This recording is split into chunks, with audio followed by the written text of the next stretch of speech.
नमस्कार, आप देख रहे हैं फाइनल पोस्ट पुरुषोत्तम के साथ। रुपौली उपचुनाव का जो रिजल्ट आया था वो चौंकाने वाला रिजल्ट था, और वो चौंकाने वाला रिजल्ट इसलिए था कि ना वहां से एनडीए गठबंधन चुनाव जीता, न इंडिया गठबंधन चुनाव जीता। वहां से चुनाव जीते एक निर्दलीय उम्मीदवार। रुपौली में दोनों गठबंधन को हार का सामना करना पड़ा, वो जीत नहीं सके, और इसका मुख्य कारण यह बताया जा रहा था कि जो पप्पू यादव के साथ इंडिया गठबंधन का तालमेल है वो ठीक से नहीं बैठ पाया। दूसरी तरफ एनडीए गठबंधन के लिए भी रुपौली विधानसभा उपचुनाव के जो नतीजे थे वो गहन चिंता करने वाला विषय था। तो हमारे जो सोर्स ऑफ इंफॉर्मेशन है उससे हमें जानकारी मिली कि आज जो है नीतीश कुमार ने एक मीटिंग किया है, वो गुप्त मीटिंग किया है, और उस गुप्त मीटिंग में रुपौली उपचुनाव के रिजल्ट के बारे में गहन समीक्षा की गई है, चर्चा की गई है। तो आपको बताते चले कि उस मीटिंग में नीतीश कुमार के साथ विजय कुमार चौधरी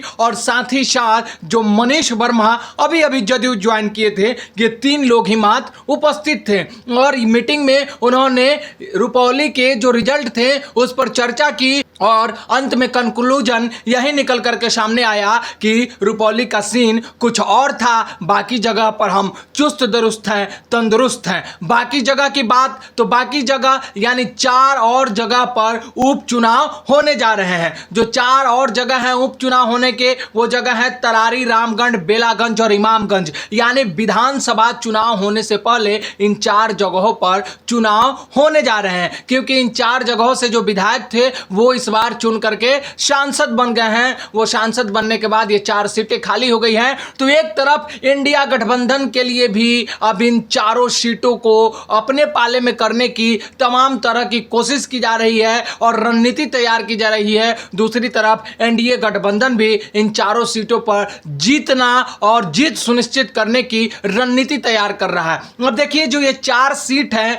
तरारी से सुदामा प्रसाद भाकपा माले के विधायक हुआ करते थे, अब वो इस बार लोकसभा का चुनाव जीत करके सांसद बन गए हैं। दूसरी रामगढ़ की सीट सुधाकर सिंह की जो आरजेडी की सीट थी वो भी इस बार का चुनाव जीत करके लोकसभा का सांसद बन गए हैं। तीसरा बेलागंज का सीट सुरेंद्र यादव का सीट यानी आरजेडी का सीट, वो भी से चुनाव जीत करके सांसद बन गए हैं। इमामगंज की सीट वो भी अब चुनाव जीत करके सांसद बन गए हैं। तो इमामगंज पे जीतन मांझी की जो सीट थी, तो ये 4 विधानसभा की सीट खाली हुई है और इन 4 सीटों पर चुनाव होना है। अब इंडिया गठबंधन और एनडीए गठबंधन दोनों के बीच में फिर से एक टसल आपको देखने की राजनीतिक बयानबाजी जो है तेज होती हुई नजर आने लगी है। लेकिन क्या सब कुछ ठीक चल रहा है? क्या एनडीए गठबंधन इन 4 सीटों पर चुनाव लड़ करके इन 4 सीटों को जीत पाएगी? देखिए, पहले से ही इसमें 3 सीट जो है इंडिया गठबंधन का हिस्सा है, यानी 2 आरजेडी का सीट और 1 भाकपा माले का सीट। ये तीनों सीट आरजेडी गठबंधन का हिस्सा रहा हुआ है।